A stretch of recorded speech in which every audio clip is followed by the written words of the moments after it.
then you've got everything set up over there. We got 4 minutes. Shut it off for a second. I gotta test my stuff. Oh well, I'll keep talking. Yeah, dude. Because I'm gonna have some boxes, and I don't know. This has been kind of confusing because it's still trying to work, and what am I going to do with this? And you know what I mean. So, we can talk.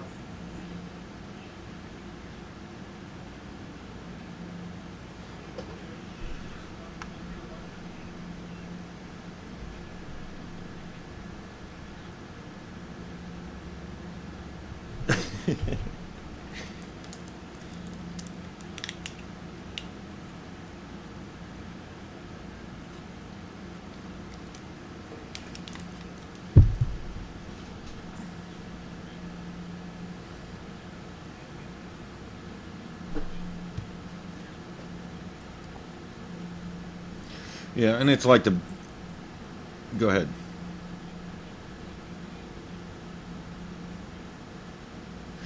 Well, my bed. I mean, I'm not.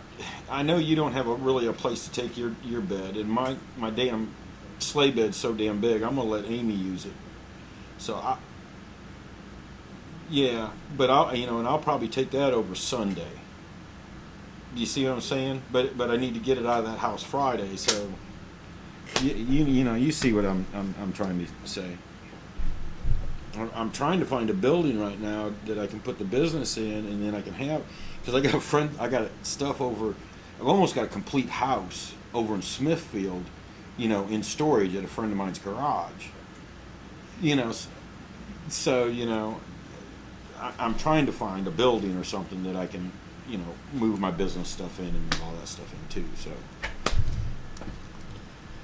I'm just trying to tell you, anything you say, everybody's going to be listening. Yeah, I know.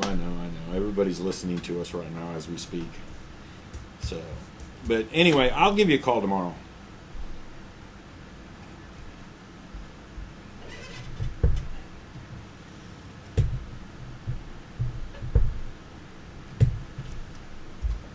Okay. So, okay, that'll be cool.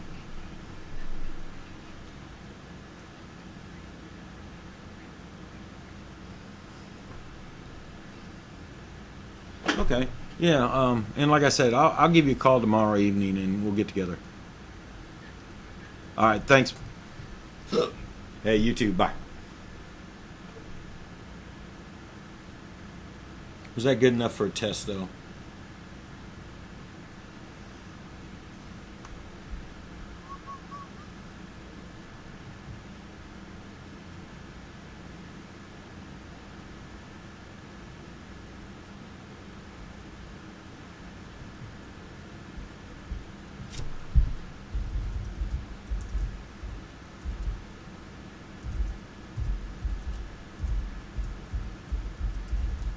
By the way, your yard's done. I know. Did you go by? See it? Yeah. Need to get some round up.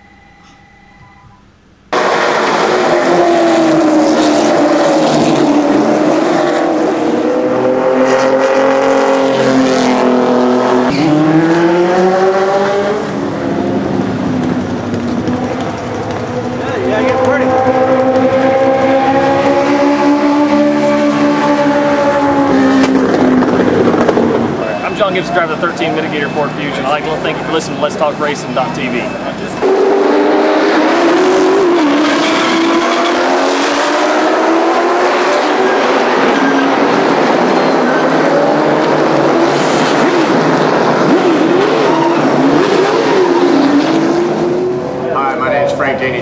Driver of the number 5 Kiker Motorsports Camry.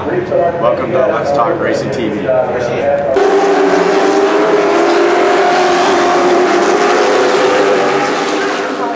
Rockingham Speedway. Thanks for listening to Let's Talk Racing. I'm Tony Peters, driver of the number 17 Toyota NASCAR Camp World Truck Series, and you're listening to Let's Talk Racing.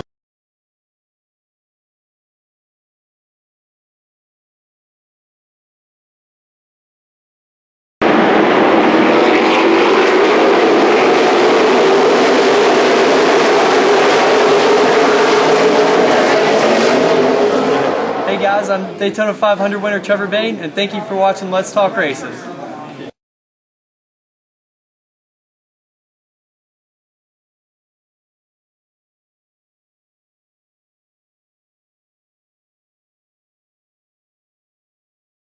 Spotting in 2000. Cool. So yeah, that's Brad and I actually met when he was over at Keith Coleman Racing.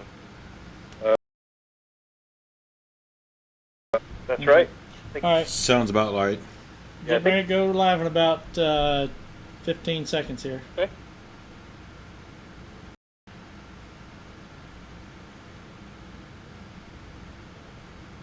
Like to welcome everybody to Let's Talk Racing tonight. We already got Joey Meier on the phone with us already. We've already had his pleasure of talking to him a little bit behind the scene here. Joey, a lot of people out there probably don't know who you are and what you do. Go ahead and give us a little bit of information of bio about yourself, where you started at, how you got into racing. Good news. Been in racing all my life. Grew up and was born in South Florida at the famed Hialeah Speedway. My dad was in racing all his life, and actually him and my uncle made the trip in 1958 to race the last race on the beach at Daytona. So it goes way back in my history. As far as myself getting into racing, it's kind of interesting that I was actually in aviation first, and back in the late 80s, Dale Earnhardt flew down to the airport that I was in, and I was actually working as a mechanic, building my flying time, and met my future boss, just didn't know it, and realized and found out that there was a racing and aviation application that I could pursue. And from 88 to 97, I basically hounded my boss, my future boss, with just resumes and phone calls until I finally, in the late 90s when DEI expanded into our first Cup team with Steve Park, we bought an airplane, and I was fortunate enough to be asked to get hired on. So in the meantime, I just kind of moved around the country, as most pilots do, just building some flight hours and getting the experience required by DEI. And then in 97, we came over and moved to Mooresville, and I've been here ever since. Cool. Now, what do you find your biggest problem with the guys when you're spotting? As far as what do you mean the problem? Well, hold. You're going too fast. Hold on. Hold on. Okay, you went to work for DEI. You're now with Brad Keselowski with the number 2 car, right? And the number 22 nationwide car, right? As well as the number 29 Ram truck with Parker Klingerman, that we run out of the Brad Keselowski Racing Shop. Right. Oh, good old How did you go from being a mechanic, and I'm going to ask this, how and what possessed you to become a spotter? I've been on both sides of that creek there, so. Actually, it's interesting. My very first trip with DEI back in the day, we ran Daytona on the same weekend that the trucks and the nationwide cars, the old Busch cars, ran Milwaukee. So I actually had the pleasure of going with Ron Horday and Dale Jr. We flew everybody up to Milwaukee that weekend. And from right away, because I was worried about my hearing, I stuck a headset on my head. I was the guy that always, my nickname was Spare, So I wore that headset and just became used to wearing a headset. And we was fortunate enough that we had pretty decent spotters, for Ron and Dale Jr. back in the day. And eventually the time came to where either at a speedway race or a road course, we used to use, we still do, secondary and third spotters at those courses. So they said, hey, you got a headset on, go spot. And, I think the piloting standpoint of being able to push the button and talk without a lot of ums and ahs and stuttering, they said, hey, you do a pretty good job, and it just kept going in and getting more detailed after that. I actually enjoy it, but up until I started spotting full-time, I actually worked in the garage, and then I only spotted for practices. We would actually fly in, Stevie Reeves was spotting for Steve Park at the time, and he would only fly in on Sundays because he worked at the shop Monday through Friday. So I would actually do practices, during the weekend and then work in the garage when we weren't on the track. Okay. Yeah. Have you ever been now I'm going to ask this, have you ever driven? Yeah, actually I drove a street stock and a pure stock back at Hialeah, and had the pleasure of, we built a street stock back when I was over at DEI with Kevin Bono and the guys, we built a street stock, and I ran the Rockingham race, the first Polar Bear 150 2 or 3 years ago. Oh, okay. Yeah, it was a lot of fun. Finished, there were 72 cars, 65 started, which is a 3-wide start. It's way cool with a street stock, and ended up finishing 13th in it, so that was really cool. Okay, now you've moved on to this spotter deal. Yep. And we're going to talk a little bit about this because we've always had some fun with, I've used a spotter. I use the same spotter, and I know drivers can be very particular about their spotters. Yes, sir. So, Brad, is he pretty easy to spot for? Brad's exceptionally easy to spot for. And I've been fortunate that I've had decent drivers that have been very easy on the spotters. I didn't stay with Dale Jr. long enough. I only did him in practice. But I was fortunate enough to do the Michael Waltrips and the Martin Truexes and Brad. Those are probably the 3 longest drivers that I've been associated with. And they've been pretty easy on spotters. They, we always say when you go to the racetrack, it doesn't matter what job you're doing, that you need to check your feelings at the door because it's a competitive atmosphere. We're not going grocery shopping. We're out there trying to compete and do the best we can. So if your feelings get hurt easily, being in racing itself isn't the job for you. You're going to have your feelings hurt on a daily, if not a weekly basis, because people they're just trying to get the best out of you. The football players are coming off strike. Those coaches have a lot of work to do. They're not going to be going, "Hey guys, what'd you do for the summer?" They're going to be hard on them guys, and that's the way racing guys are. They're hard. They're trying to push everybody around them, to a higher level. So Brad's extremely easy, and he actually, what makes him easy, and as you can tell, I don't have a problem talking. So Brad likes to hear that, and he just wants me to talk and give him as much information as I can. Whereas conversely, what made Michael so easy is you did very little talking. And I think you talked about earlier about having particular spotters. I think that's what creates a little longevity in the sport with a spotter, is being able to adapt to what the driver needs. In other words, a spotter may be great. I might be great for Brad Keselowski, but a Tony Stewart might hate my style. And if I don't have a willingness to adapt, I'm not going to last very long with that driver. And then once you get the reputation of not lasting with a driver, you won't be in the sport very long. Right. Yeah, really. The funny thing that I found out about spotters, and I've always looked at it, and I've spotted for quite a few people too, is we both actually have done a lot of spotting. So yeah, you become their second pair of eyes. Oh, I mean that's primarily, that's realistically what our job is. If you've sat in one of these cars for any period of time, the visual outside the car isn't that great.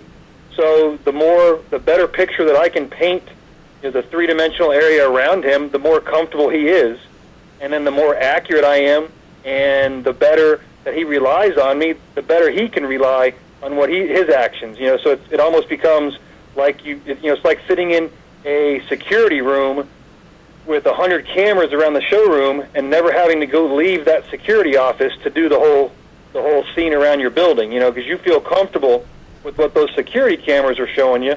And that's kind of what I feel like I am. I'm like these little security cameras that Brad can sit back and just look ahead and still see the whole picture, what's going on around his race car.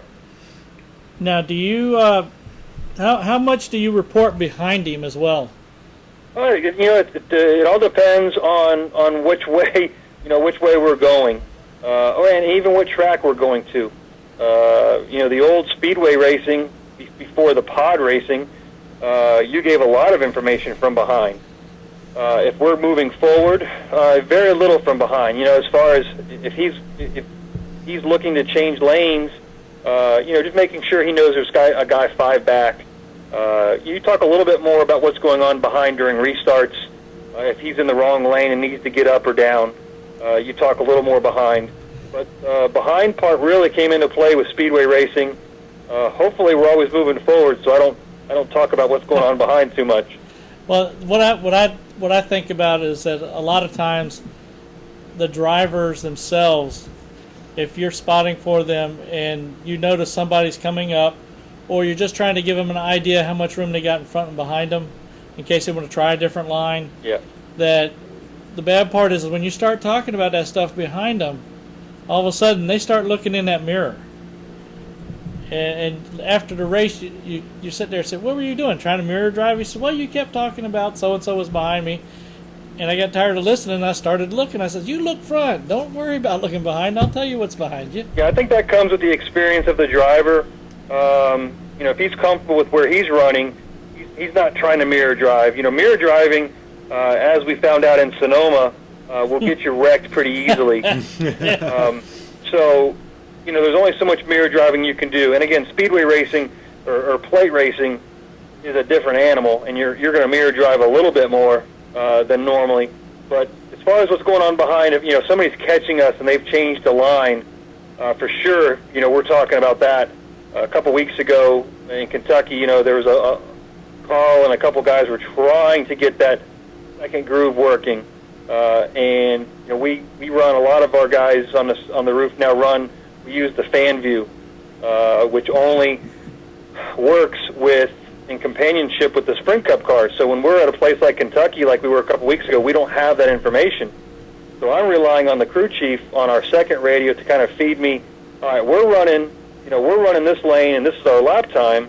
Well, then I'll ask, Todd or Jeff on our truck, what are these other guys running? Because they can't see what line they're running, or if they're catching us. They're not paying attention. They're worried about our truck.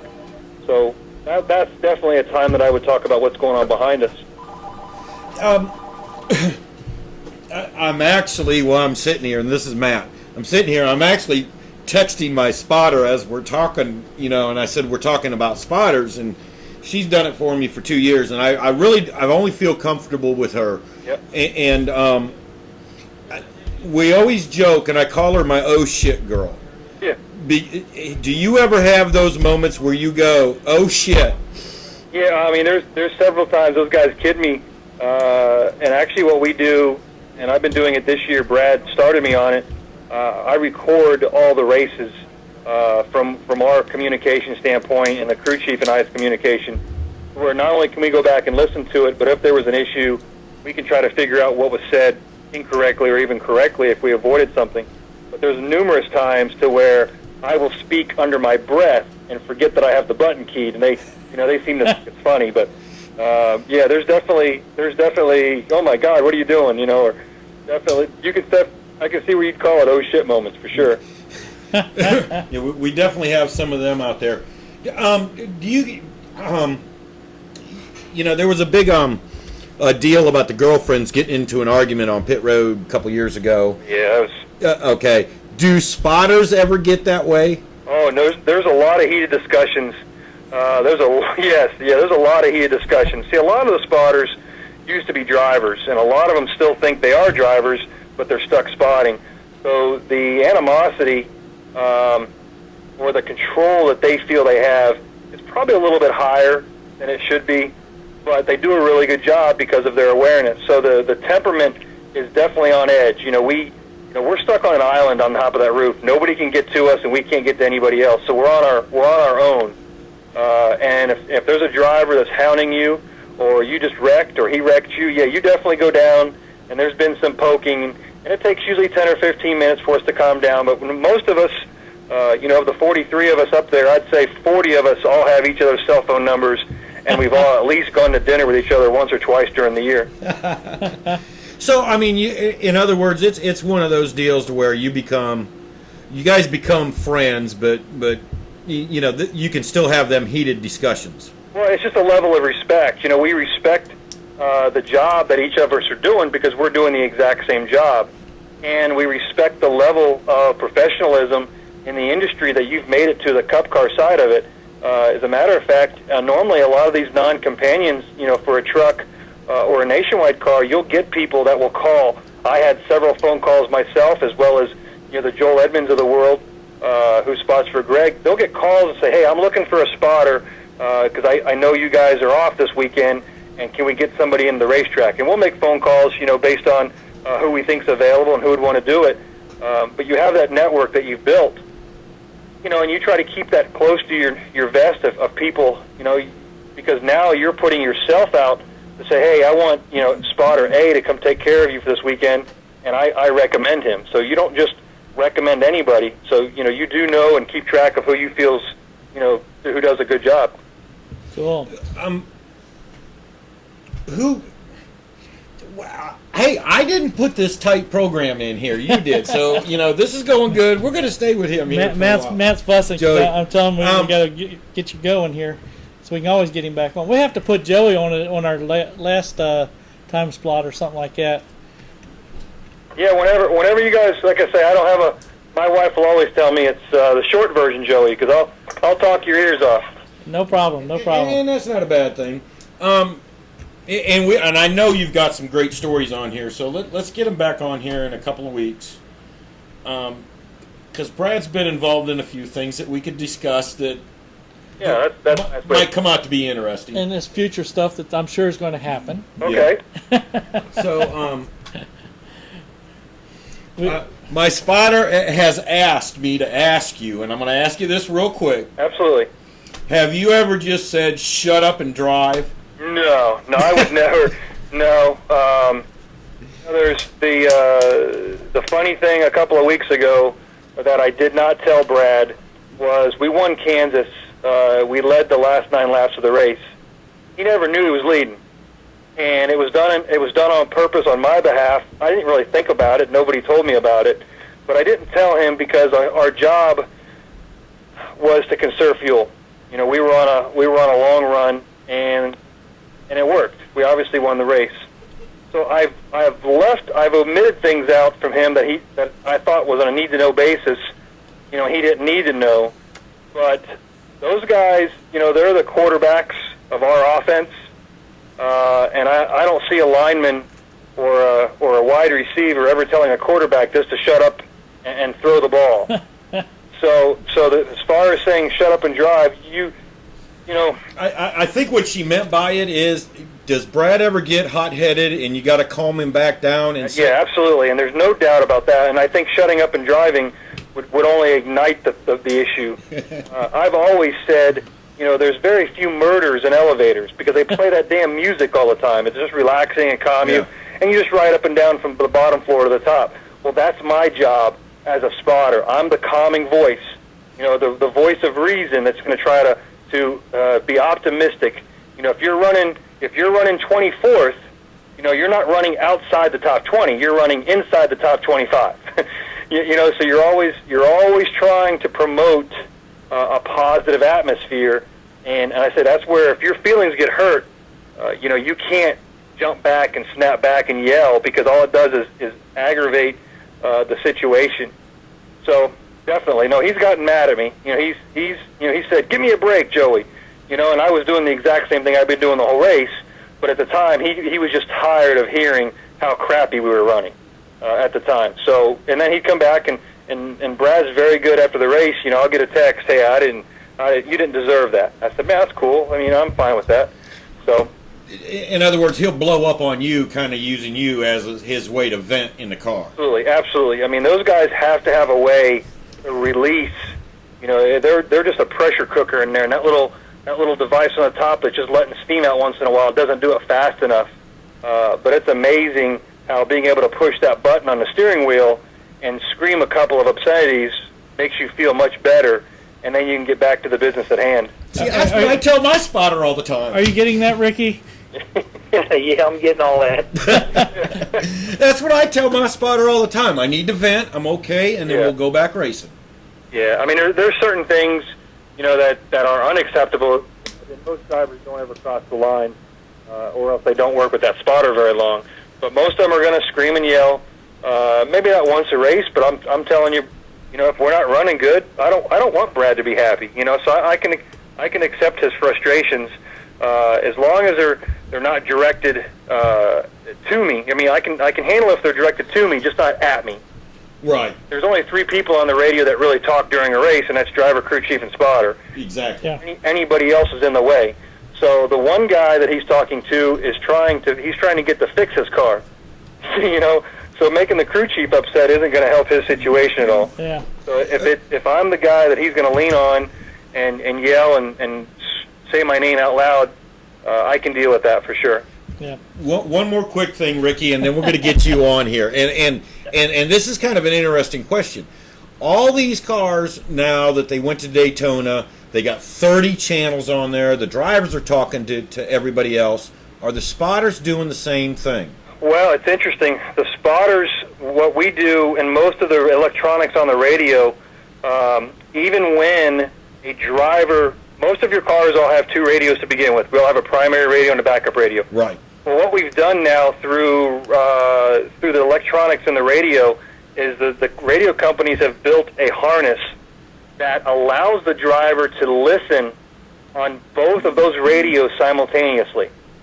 They use a left ear, for instance, for primary, right ear for secondary. So if we're in the draft at Daytona and Brad switches over, let's say he just goes to his teammate with Kurt Busch, right, in the old Pennzoil car, so he's going to switch over to Kurt. While he's talking to Kurt, I can still talk to him, and he can hear me in the left ear, and Kurt will be in the right ear. So we never lose communication, and that's actually part of the evolution of what we've done. Originally to, I'm going to say Daytona this year was the first time, I'll even go as far as Talladega of last year, the drivers were leaving the frequency, and we couldn't talk to them, and that's when we didn't like it. We didn't like that they didn't know what we wanted them as far as when we were going to pit or who our pit window was with or who our partner was with. So through the racing radios and racing electronics companies, they've gotten together and done a fantastic job building these nice radio harnesses and radio selection switches on the dashboard now, to where even when they switch off frequency, I can still talk to him. So it's kind of cool. Do you guys use Bruce Silver's company, Racing Electronics? Racing Electronics. Penske Racing is a racing electronics company.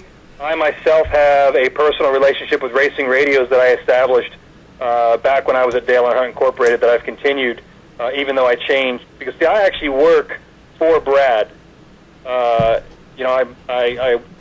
work for Penske Racing, but I work for Brad. Right. So I maintained my relationship with Racing Radios and Tony and Jerry and the guys, and they just have taken care of me ever since. Oh, cool. Cool. Okay. Well, Joey, we're going to go ahead and let you hop off here so we can get caught up with Ricky. Well, I hate taking his time. I'm sorry about that. No worries, Joey. Good hearing you. But, yeah, we're going to take and we're going to get you back on here in a couple of weeks, Joey, because we got a lot more stuff we can talk about. Absolutely. I'm more than happy, guys. I appreciate you having me. We'll put you on late shift. Thanks, guys. All right, bye-bye. Bye-bye. Bye. Okay, Ricky, hold on one second. See, this is what you do when you fill the schedule too much. When we get somebody on here, and I'm giving Doc a mess because, and Ricky, we're going to get into you in a second, but, when we've got a short program, we can talk to guys like this, and then we can use more time for Ricky. But the problem is we never know who we're going to get. That's true. So I wind up having to say, okay, do the usual standard 15 minutes. I know. I mean, a lot of places only give them 5 or 10. Come on now. Ricky, tell us a little bit about yourself. Ricky Moxley, you're a Florida driver. You got some announcements coming up. I saw on your Facebook you run a little bit of everything, don't you? I do. I try to get in anything I can. Whatever it takes to get some seat time. Lately, we've been doing a little modified racing and running the Florida Pro Truck Series and doing a lot of go-karting with my daughter. So we're always in the seat of something. Modified? Are we talking like IMCA style modified? Yeah, they're the IMCA type modifieds. We got two types we run down in Florida. We've got a, they're both left-hander chassis, 108-inch wheelbase. But the difference in horsepower, we got an E-mod that we run 400 horsepower in, which we actually just swapped for a bigger motor modified. And then we've got the big motor modifieds that we run about 700 horsepower in. So that's an animal. And now, is that like a Troyer, or is that still on the IMCA? No, they're like the IMCA type. Left-hander chassis builds them, and they just run on an 8-inch tire and wheel. Right. So. Yeah, that's what we run up here too. Yeah, pretty much the same style car, and then we run the Florida Pro Trucks as well down there, and they're 360, 370 horsepower, 8-inch tire, crate motor. Them 8-inch tires keep you from using all that horsepower, don't they? Well, they have in the past, but ever since Hal came out with that DXL, push pull bar, we've been getting a ton of forward bite now, and we can actually get it to the ground now on 8-inch tire, believe it or not. So made a big difference. So now you have an announcement of what you've got coming up here. Why don't you go ahead and throw it out there for us? Well, really, we're in Indianapolis right now. We're making our debut Camping World Truck Series race with the Army Corps of Engineers. We're promoting water safety, and we're going to be driving for Bobby Daughter and Greenlight Racing in his 07 Chevrolet. And we've got 3 race deal this year, and everything works out well. We're hopefully going to go full time next year in this series. All right, where else are you going to be racing at so the people will know where to get up with you? Well, the plan is, and I always hate to jinx myself, but the plan is we're going to Bristol after this, and then after Bristol, Martinsville, and if Mr. Bodine will give us the leniency to move on, we'd like to try Homestead at the end of the year for the 4th one if we can pull it together. There you go. Well, you might see us down there at Martinsville. We usually try to make the Martinsville race. That'd be great to see you guys. Rather go, and I don't want to say nothing bad about a sprint cup, but I'd rather go to a nationwide or a truck race. I'd even rather go to a truck race than anything else. Well, that's kind of the whole premise of what we set goals at 5 years ago. My dad says, well, what do you want to do? Where do you want to go from here? And, we thought about going tour type modified with our buddies up Steve Hart and Billy Chaverko and them boys up there in Connecticut. And, we had plans to do that. And then our plan B was a truck series. And, as sponsorship, came along, obviously everybody wanted to go where TV was at. So it was just in everybody's best interest to go with the truck series, which I'm proud to go there. That's where I really want to be. I think that the truck gets a lot of attention. It is. One thing is you've got the new and up and coming drivers in there, and you've got the I don't want to call them vintage, but the well experienced drivers in there as well too. That's right, and they're all real happy to help you. I mean, if you need a hand, you can go up to Ron Hornaday and ask him to help you. And I mean, Todd Bodine, any of those guys are, just great. Jeff Bodine has been a huge help. Steve Park, all those guys are very instrumental on trying to get you to go faster.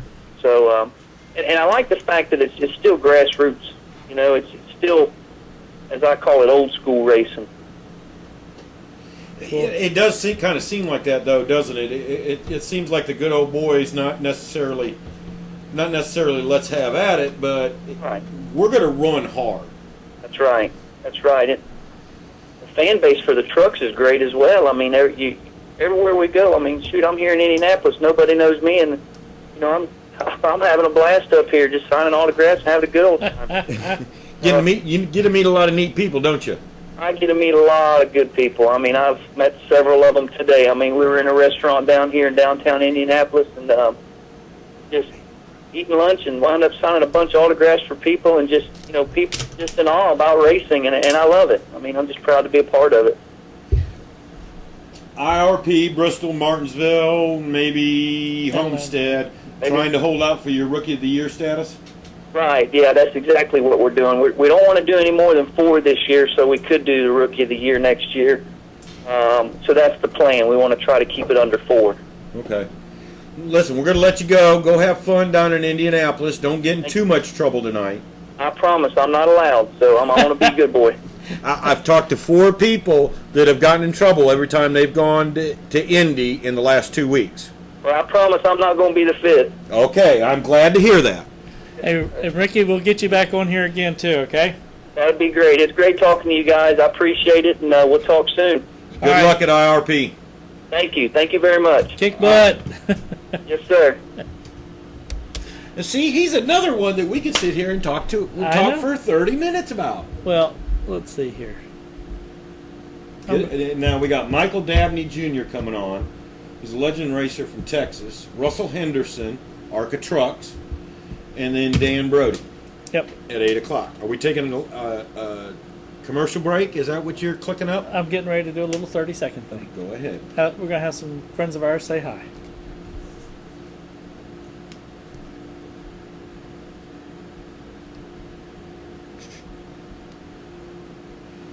Hi, my My name is Natalie Sather. I drive the 94 K&N Lady Eagle Safety Wear, Butler Built Seats, Bell Helmets, Hooker Harness Seat Belts, number 94 at South Boston Speedway. Be sure to listen to Let's Talk Racing TV. Hi, I'm Robert Richardson Jr., driver of the number 23 Dodge Challenger for R3 Motorsports in the NASCAR Nationwide Series, and you're watching Let's Talk Racing. Hey guys, I'm Daytona 500 winner Trevor Bain, and thank you for watching Let's Talk Racing.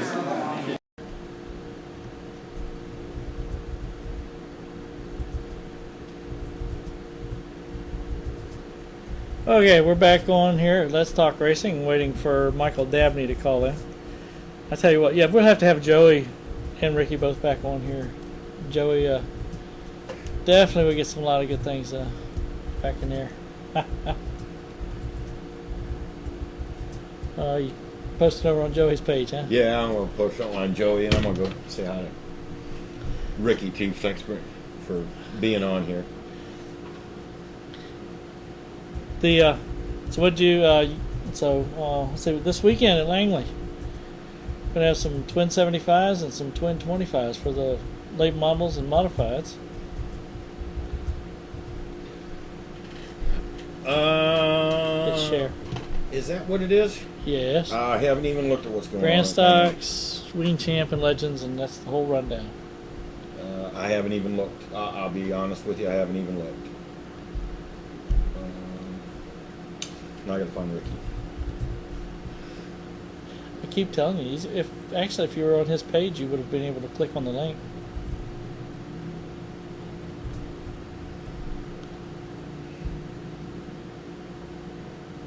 I'm doing good. I'm doing good. I like hunting and pecking. Hunting and pecking. I am not hunting and pecking. Well, see, when I do these, if you notice, on some of them you'll find links for the people's names that you can go straight to their page from the link. Anywho, I'm waiting for you to get it. Michael Dabney's calling in, right? I'm going to have to call Michael if we don't hear from him here. Good thing they sent me his number.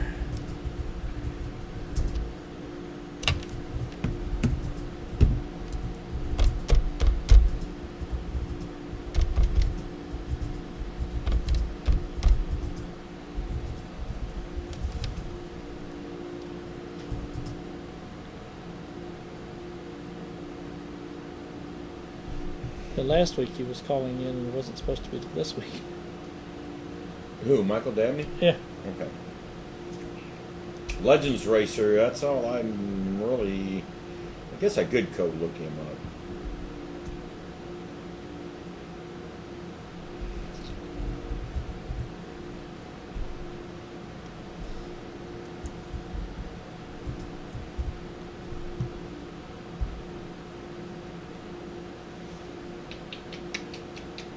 Hey Michael, this is Roger from Let's Talk Racing trying to catch up with you. Give us a shout, 727. Just too damn Air code fast. 757 727 9263. Oh.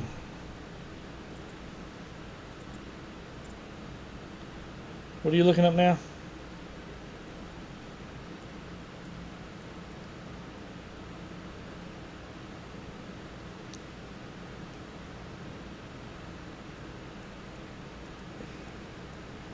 Huh? Hello?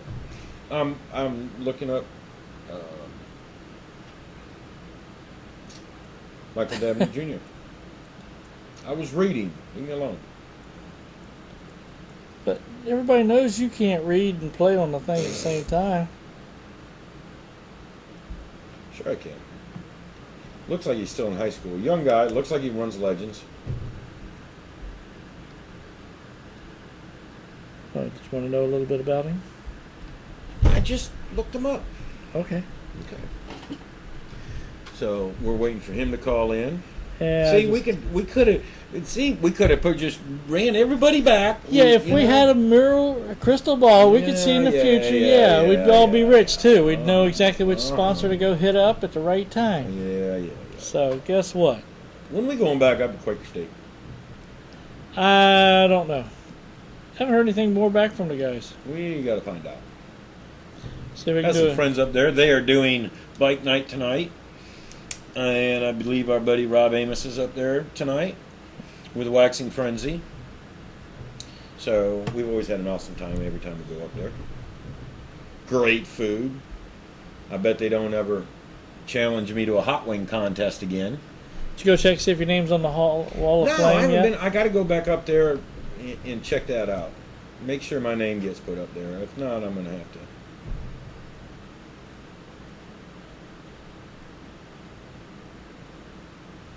He just did the summer shootout too. Yeah, I think Darrell Wallace Jr. won a race down there.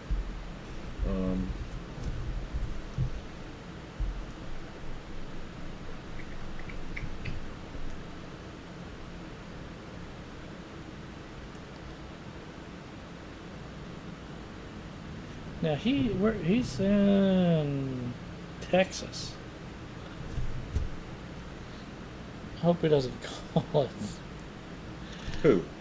He is. He lives down in Texas, lives in Rockwell, Texas.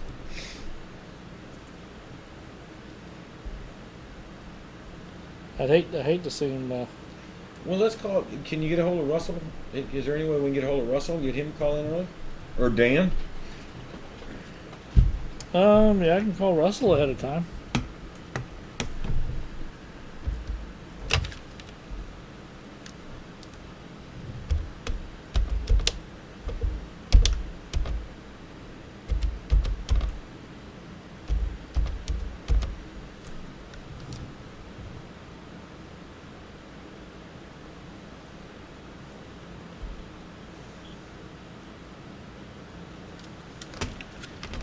On the phone, he went straight to phone mail.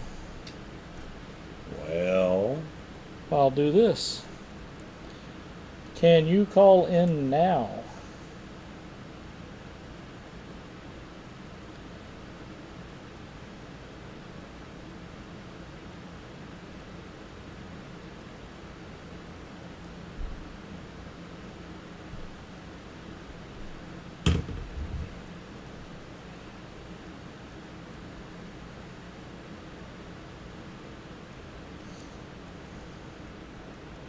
Awful silent here. well, yeah, we got dead time. Play a commercial. I've been working on those. Every time. Today I was going to try to work on a commercial. And first thing I do, bang, I get called up. Hey, I need you to come in. Then tomorrow morning I got to go running over to Suffolk. Help out some doctors. Well, then fine. I'm going to promote Wiley X. Best sunglasses they ever made. I've had this pair a year and a half and they're doing great. They've always helped me out.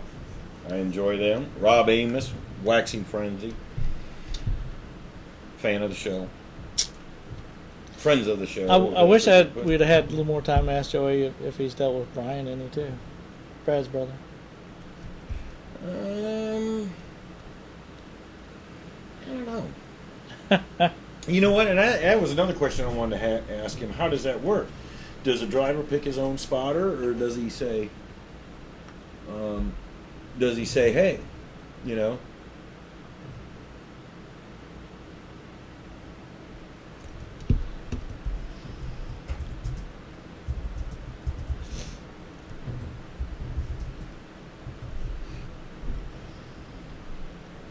So, you started the statement and you just dropped right off. See, I told you you can't type and talk at the same time. I forget what I was saying. You were talking about spotters. I was saying about. I wonder if the driver hires a spotter, or if the team, or if the, I wonder how that works. Something to think about. There might be a lot of people that want to go do spotting. Well, sometimes it is the driver brings it along with them. Let's talk racing. Hello? Hello, who we got? This is Russell. Hey, Russell. I didn't know if you're getting my text or not. Yeah. How you doing tonight? I'm doing all right. It's hot down here in Texas. I know that. It's a little warm up here, too. The other day we had the index up to about 115. I know you guys did, too. Oh, yeah. I think it's reached like 104 without the heat index. Yeah, time to pull out pan and try to fry up some eggs on the sidewalk, right? Yeah, it's pretty hot down here. I'm ready to get up somewhere where it's cooler. Probably got to go up north, up into Canada, probably. I don't know. Now, Seattle, I was watching earlier, they were like in the 70s. Yeah, I know. I might need to move to Alaska or something. Tell us a little bit about yourself. Well, my name's Russell Henderson. I'm a driver in the ARCA truck series. Was driving the number 9 Kentucky Buildings truck, but we have parted ways, and I'm with a new team right now. And I live down here in Texarkana, Texas. I'm 44. I have 4 great kids. One's a Marine, and then I've got my other 3, and then I've got my wife, and we've got our little dogs. Just a typical racer, out looking for sponsors to continue this season and go through the 2012 season in the ARCA Truck Series, if not ARCA Cars. Right. Now, explain to some people the ARCA Truck Series. I've heard about it. Is it late model trucks or these old nationwide truck, or not nationwide? Camping World trucks? Well, these trucks are like Ford Rangers, basically, but they're built basically like the Camping World trucks are. Right now, they just started running V8s in certain makes and models. That's what I was running, one of the Ford V8s, and right now I'm top 10 in points in the ARCA Truck Series. But yeah, they're basically like Camping World Truck Series, just a smaller scale. Okay. Fiberglass bodies, or are you guys running polyurethane or steel? Well, some of the trucks they put steel bodies on them.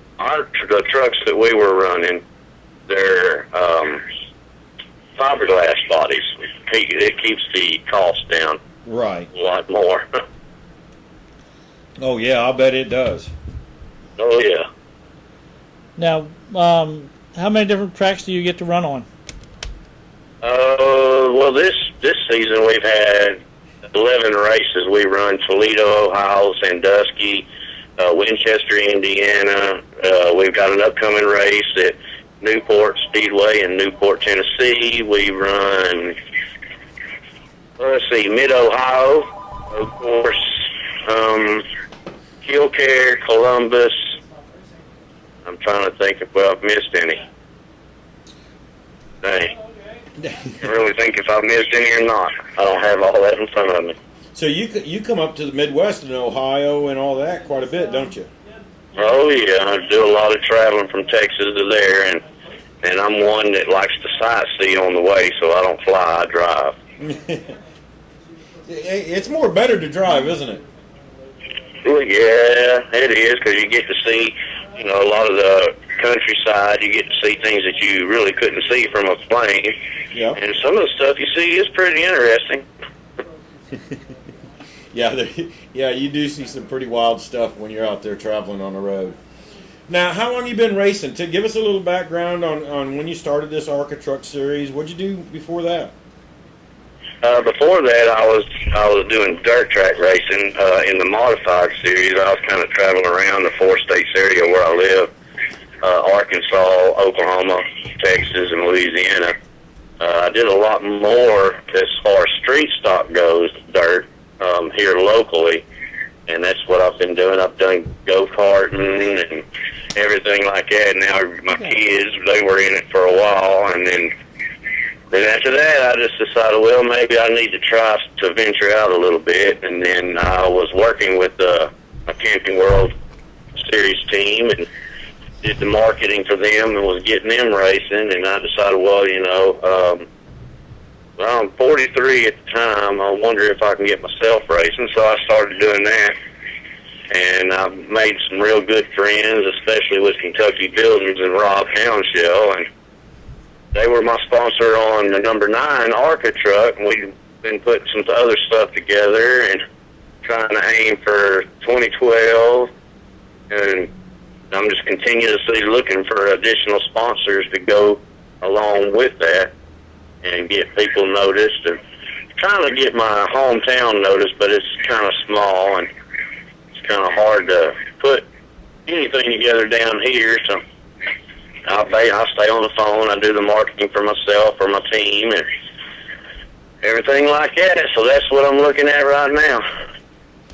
So you're looking at getting your building sponsors back on for next year then? Yes, sir. That's what I'm doing now. Kentucky Buildings is doing the most that they can right now, and hopefully we can do something in 2012. And like I said, I'm looking for additional sponsors for any tracks that we go to. They can be local companies, or they can be anywhere, really. As long as they've got a website, we can get their website up. We can market them, promote them, everything. So that's what we're standing at right now. I think my next race that I've got going on and scheduled is Newport, Tennessee, which is August 13th. Cool. Now, do you still work full time, or is this all you do is racing? Well, I'm working and everything, but I'm able to get off of work to do this, so that's a good thing. Luckily, I'm off on the weekends to do this, so, you know, the racing part, I always let them know, you know, I've got this going on, and, you know, I always give them a heads up about what I'm doing and what's going on in the future. Good deal. It's nice that you have a working relationship for that, of course. Oh, yeah. Now, with who's been your idol, so to speak, in the racing world? Who have you looked up to? Well, since I was a kid, it's been Dale Earnhardt Sr. Technically, really, right now, any driver. I mean, there's a lot of good talent out there, a lot of good drivers. I mean, I've got started kind of late in this business, but Jeff Gordon, Dale Earnhardt Jr., you even look like Joe Nemechek, Kenny Schrader. It's all those are my idols. I mean, NASCAR has been a thing since I was a kid. Cool. You got, let's see, what are you typing now? Don't want to know, is that what you're going to say? Yeah, I got this one. Oh, jeez. I'm passing information back and forth here. I'm networking, okay? He's over here on Facebook talking with Joey Meier, the spotter on Keselowski's team, in the background here. Anywho, what you got more for this young man? Where's your next race at? When are you going to be running again here soon? Well, I hope. Oh, did you? I didn't hear it. I was get things together. I'm trying to make the Flat Rock race in Michigan, which is at Flat Rock Speedway in Flat Rock, Michigan. If not, my next scheduled race will be Newport Speedway in Newport, Tennessee. Have you ever been to Newport? No, I have not. And I am so excited and ready to see what this track looks like. A lot of people say it's like Winchester, but not as high banking and a little bit shorter. But those are my kind of tracks. I like them. You like them like that? Oh, yeah. Now, do you guys ever go to super speedways or anything like that? What's the biggest track you guys run? Well, the biggest track we ran right now is half a mile. We're trying to work a deal with Iowa Speedway or ARCA Truck Series is. They don't think that the trucks right now will handle a mile or mile and a half because they're so light and we're, you know, everything like that. It'll tear them up before they get around the whole track probably. But they're looking into that. I really don't know the information on that, but the biggest is a half mile right now. Right. Just Toledo Speedway and let's see, who else? I think Columbus was. I'm not real sure. Okay. Well, we'll go ahead and let you get going here, and I hope to have you back on again. All right. Well, it's always good to come back to the show. Okay, I always love it too. Go ahead and run through your sponsors again for everybody, and for them, of course. Well, I'd like to send a shout out to my sponsor, which is Rob Houndshell, Kentucky Buildings. He's become a good friend, and his wife has become a good friend. And to everybody that's in Texas, and even my fellow racers up north in Ohio, in the ARCA Truck Series and the ARCA officials, I really appreciate what they've done for me and been there for me, and I appreciate everybody that's been fans of mine, even on Facebook. Oh, do you got a Facebook page that we can kind of put out there that you can come find you? Yes, sir. They can look me up under Russell Henderson, or they can go to Kentucky Buildings Racing, and there's a page for that, too. We got a lot of updating to do with that page. But I usually keep everything updated on my personal page, Russell Henderson, so. Okay, well, cool. And we'll be looking at it. I've already friended you on it, and we'll keep up with you and go win us some races, and we'll get you back on the show here soon. All right, sir. Y'all have a good night, and I'll just say hello to everybody that's listening. All right, you be safe. All right, you too.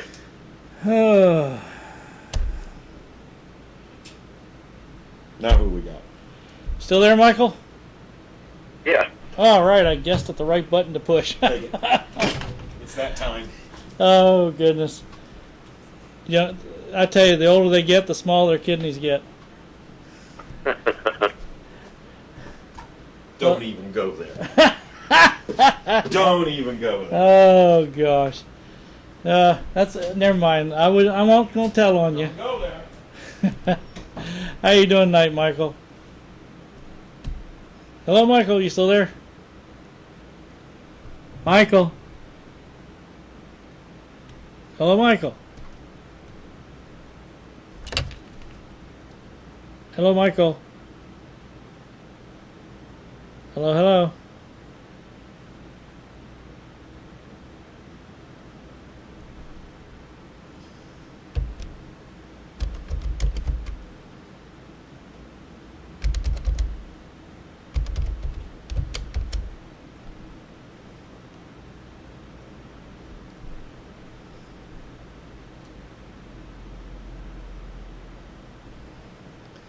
Apparently Michael's phone.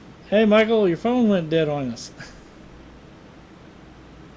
Oh, okay. Well, anyway, let me get you back here.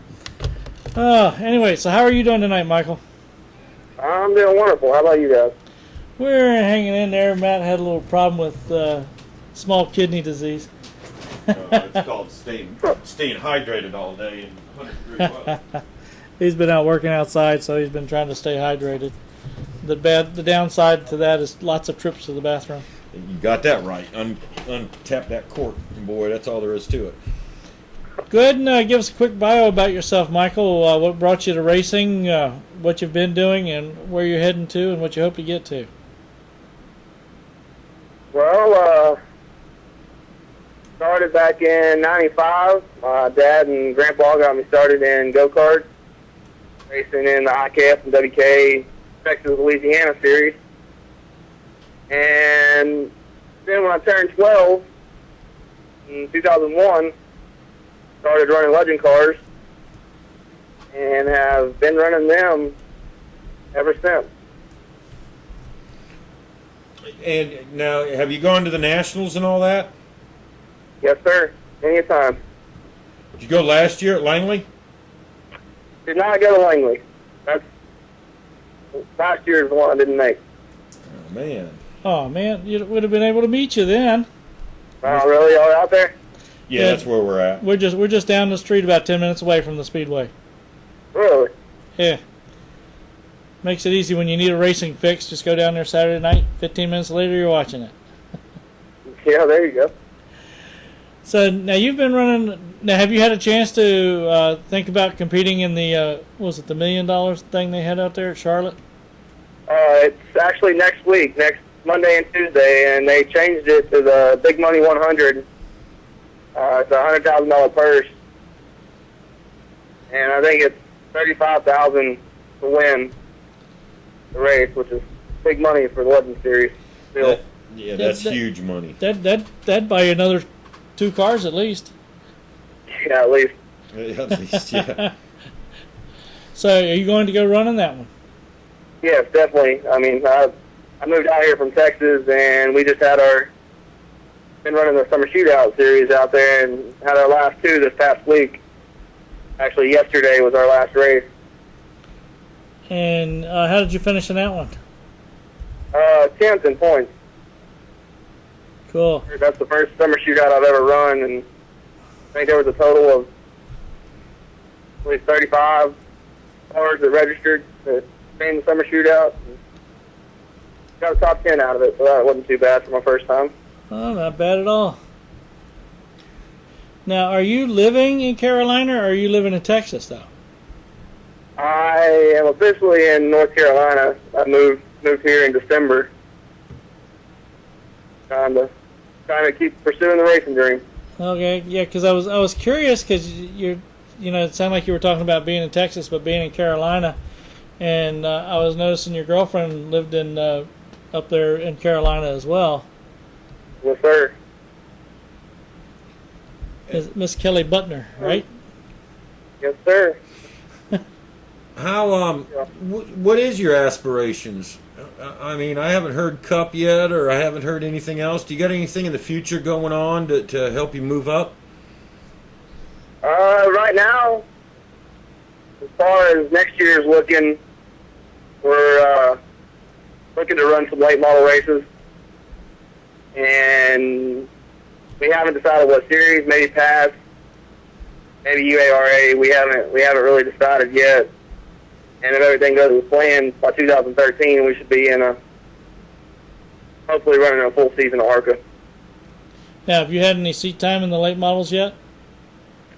No, sir. Plan on testing before the year's over with.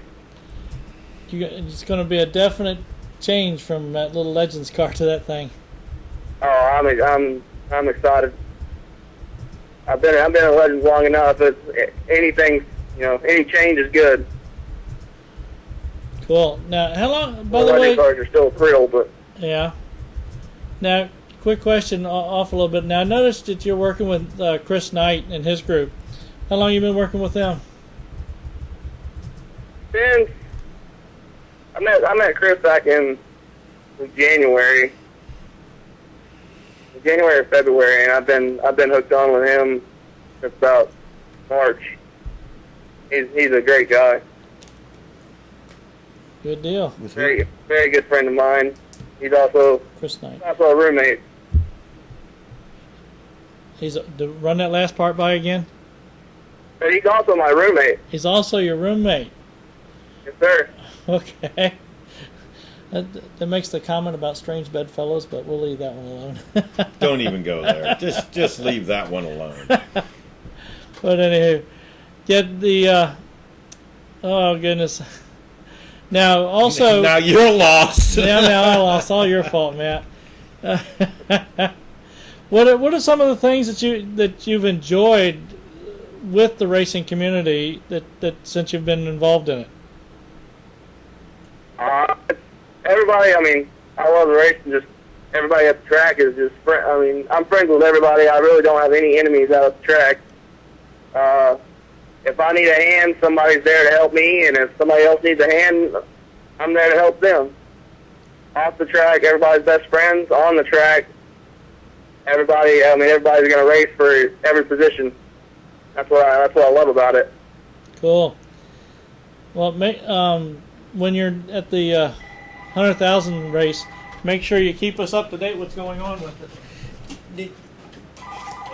Yeah, I was going to ask you that. You're of the younger generation. Are you into Twitter? I'm kind of working myself into Twitter, but I haven't quite fully flipped over to that. I'm still more Facebook than anything. Yeah, me too. They're trying to talk me into Twitter, but I don't know. Yeah, I haven't fully converted yet. We're going to do some testing on it here shortly, so. But $100,000 to win, or $35,000 to win. Is this going to be tell us a little bit about this race that you're going to go to. This is going to be a wreck your mother to win kind of race, isn't it? It's definitely going to be. I mean, like what the million was last year. I mean, all the top guns are going to be there, and it's definitely going to be a race that you want to make. I mean, they still pay $1,000 just to make the show. I mean, if you think it's only a $100 entry fee, if you make it in, I'll probably take 30 cars. If you make it in, that's $1,000 in your pocket. So, I mean, it's win-win there. Oh, yeah. Exactly. So you think you're going to have Darrell Wallace down there. You're going to have a lot of guys that I think even David Reagan and Reagan Smith and all them guys are even talking about building a car to come down and run. Oh, yeah. Reagan's been running the shootout. He's ran 2 or 3 races. Darrell Wallace, he actually won last night, wasn't it? Monday or Tuesday, yeah. Yeah, Monday or Tuesday, yeah. Well, there's a lot of good competition out there. It's a blast racing with those guys every week. Cool. Definitely learn. Oh, okay. I got to ask you another thing, and I don't know if Doc knows about this. Are you into this planking? No. Okay. Good to hear.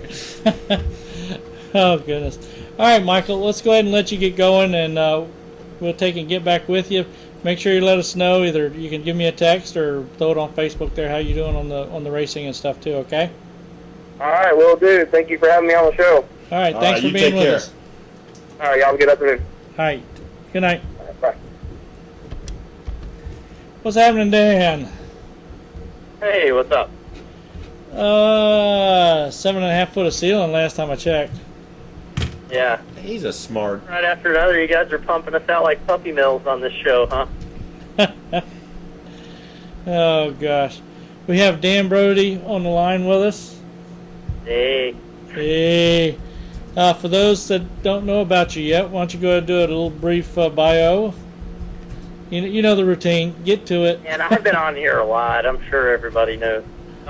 We always get new people. You never know. I used to race dirt late models. Then I did Marca. Then I did the Firestone Indy Lights. And now, unfortunately, I'm in NASCAR. No, I'm kidding. I did some truck stuff 2 years ago, nationwide last year, and nationwide this year. We're getting ready to go to Iowa next week. But Iowa, we're just going to do a start and park, so it's not really anything to write home about. But really, for me, qualifying is going to be because this will be my first time back in the seat this year. But I really don't mind doing a start and park because heck, it's better than sitting home on the couch not doing anything, and you still get to practice and qualify and do 20, 30 laps. So that's kind of experience on the track. So it doesn't bother me one bit. But then the next week we're going to go to Watkins Glen and run the whole race. That's my favorite track. And make sure they got the right brakes on. Yeah, no, this is definitely a lot better team than what I was with last year. And they've got their heads on straight and they've got their stuff together in terms of equipment. And I would hope so. I just figured you'd appreciate that joke. No, last year was a mess. It was embarrassing. So, but this deal at Iowa next week isn't I wouldn't say your regular start and park deal. I mean, everybody goes out, runs 5 laps of practice, qualifies nearly dead last, and then parks after 5. No, we're not going to do that. We're going to run practice pretty hard. We're going to run qualifying hard, and we're going to run 20, 30 laps of the race. But that's just because we need to get acquainted with one another. And the way the economy is right now, I mean, we're paying my family's paying the bills out of their own pocket for us to go to the track. So for us to get a freebie there to practice, that's fine with me. Not a big deal at all. Are we allowed to say who you're going to be driving for, or is that still not? Yeah, I don't think it's a big deal. I mean, there's going to be a second car with Jennifer Jo Cobb, and she's a really generous person, and she's been nice enough to work with me, and our expectations, mine are always high. I always set the bar high, but I think she's definitely got really good equipment. So, her crew chief Steve, he's a really talented guy. I look forward to working with him, and we'll see what we can do in qualifying next week at Iowa. I know it's not going to be anything spectacular, but like I said, I'm just excited to get out and get some time, get acclimated with these COTs because I haven't driven them yet. So it's a perfect opportunity for us to go out and, get. Cool, mate. That is a good thing. Yes, Steve is a really nice guy. We had him on, I think, about 3 weeks ago on the show and was talking about a lot of stuff. And so, yeah, he's a pretty cool guy. Yeah, he is. Everybody up there is pretty neat. I've been to the shop several times. I haven't met I don't know every crew member or employee by name yet, but they're all very welcoming and very nice people. And I look forward to working with them. I think as long as Jennifer and I, we get along great. We have a good agreement that as long as I'm not, tearing up the car every week, we're just on doing what we're doing and trying to develop her organization into a 2-car team. And I really appreciate her generosity, and it's a good opportunity for us to work together.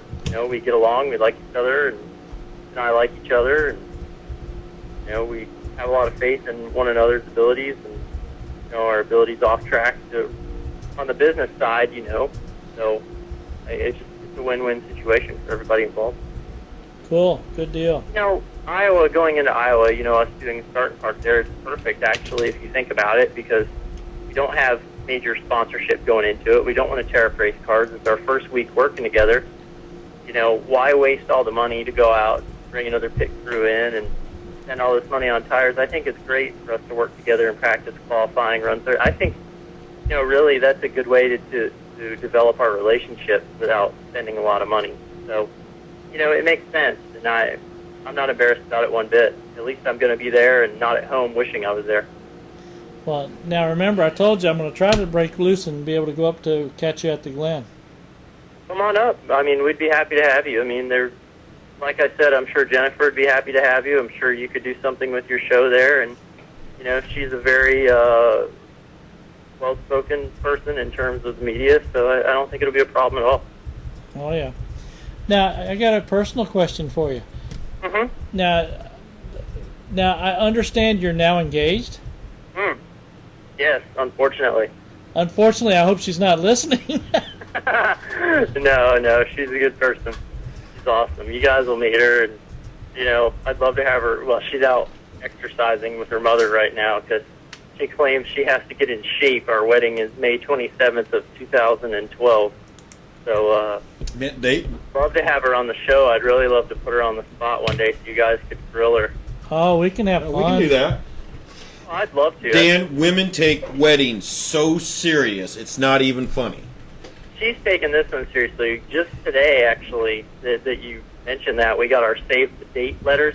Apparently, there's letters you send out before the invitations called save the date.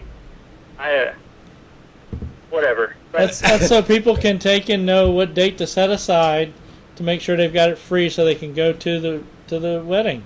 And that way, if they are not able to, they can respond to her and let her know so that she doesn't waste the stuff sending back to them again and inviting to the wedding, even, and therefore knowing that they're not going to be able to get there.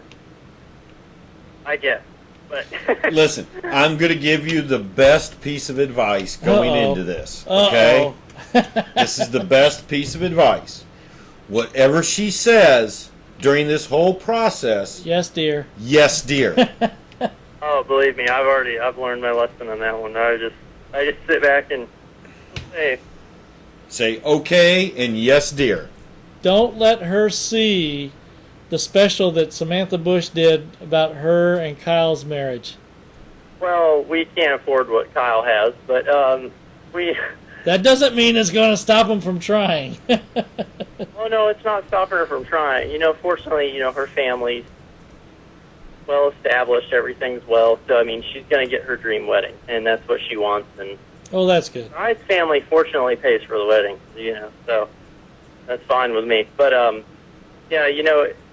she asks me all the time, what colors do you think we need for this, or what flavor do you want the wedding cake? Because for instance, this week, the wedding cake was this week, picking out of it, and I just said, you know what, honey, whatever you want, and that just, that's perfect.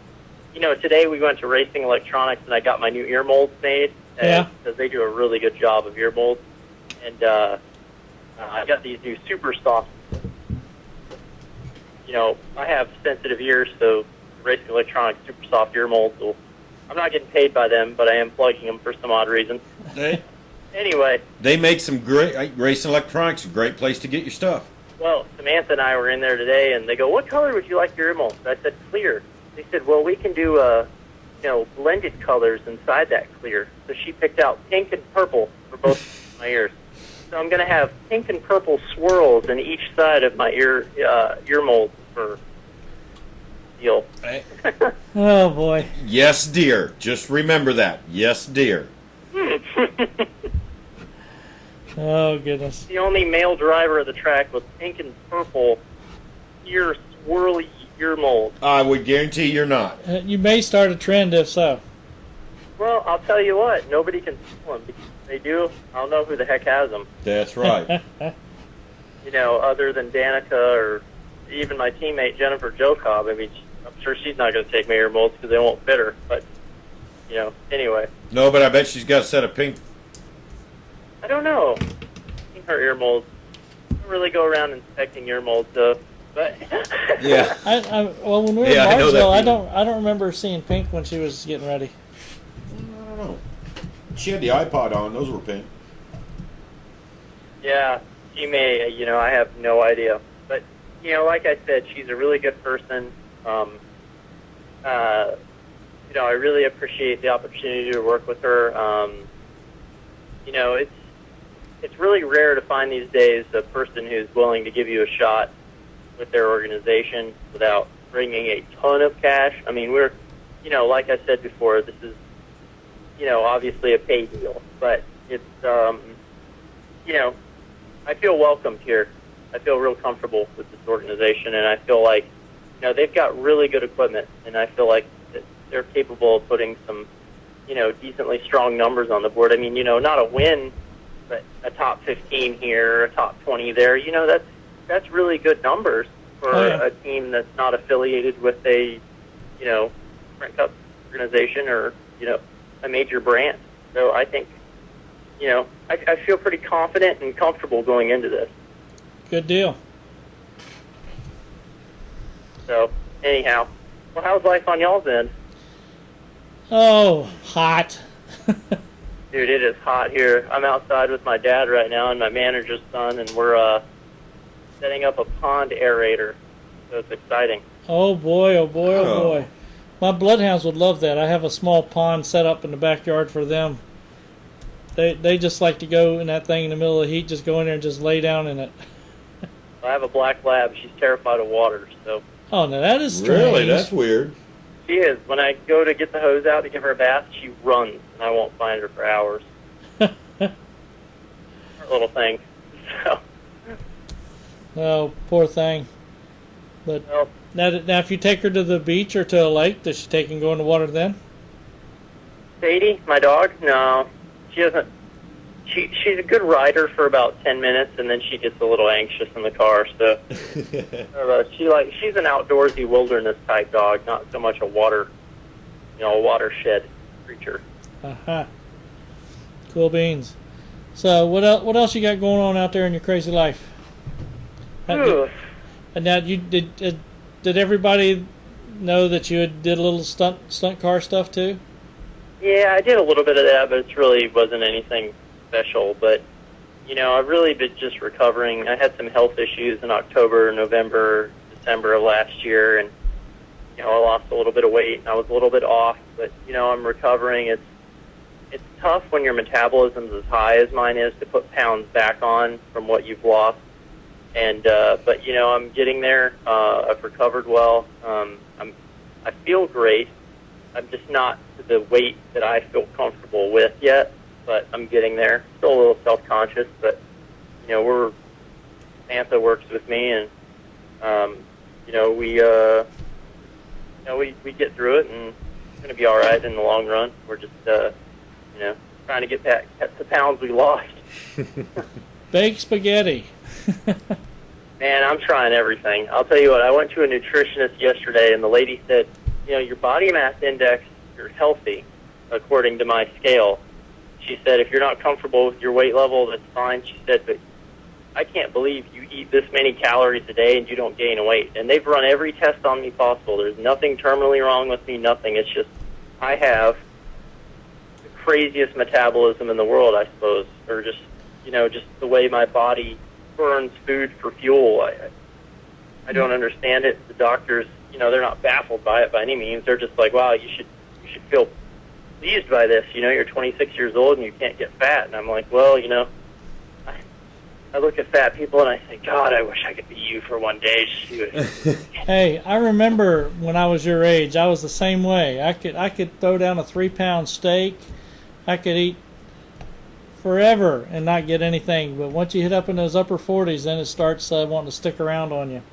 I'll tell you what, I will, for instance, last night for dinner, I ate a whole 14-ounce ribeye, which for a guy my size is a lot of ribeye, and a whole baked potato and rolls, and then after dinner I had some powdered donuts and this and that. So, it's just, and I get on the scale and it's like, well, geez, I lost 0.2 of a pound from yesterday.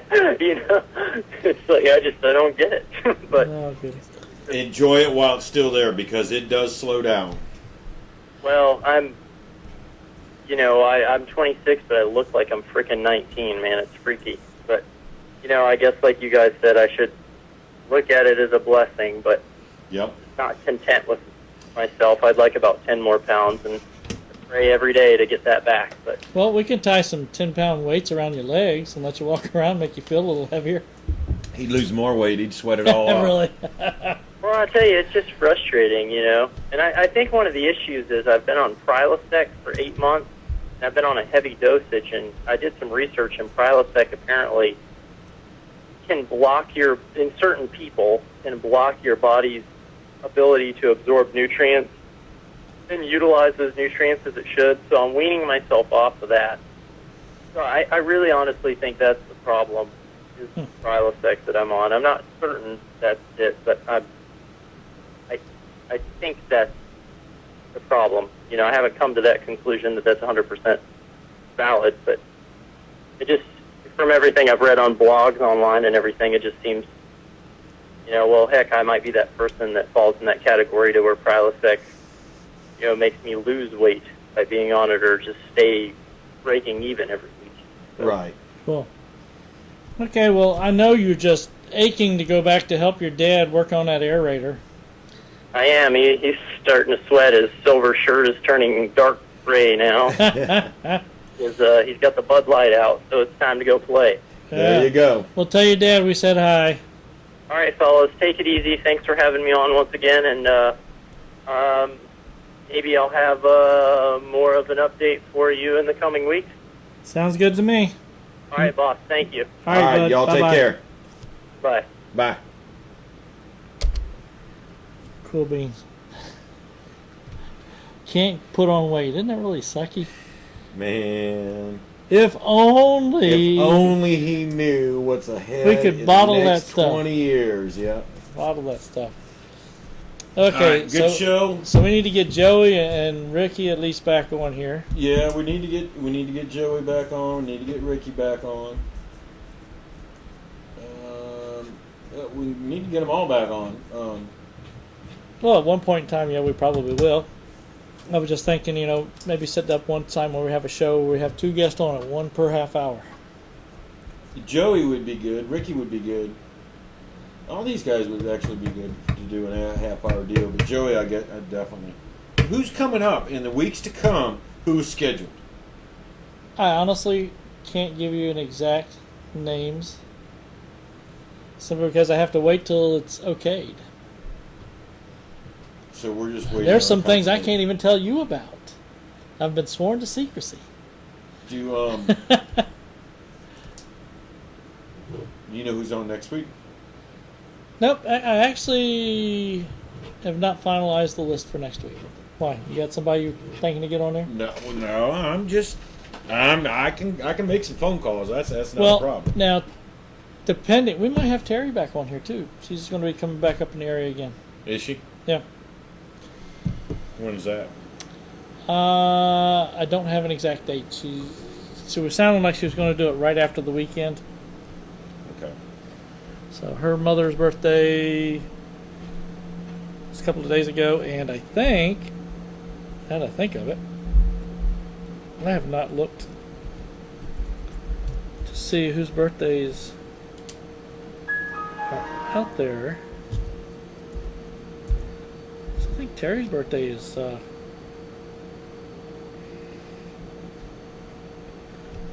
birthday's either today or the 29th. It's not today. Why? It didn't show up on my Facebook deal. She doesn't have it in her profile. If she doesn't have it in her profile, you won't see it. Well, no, that's true too. I thought she did. I will have to look it up in my Yahoo, or else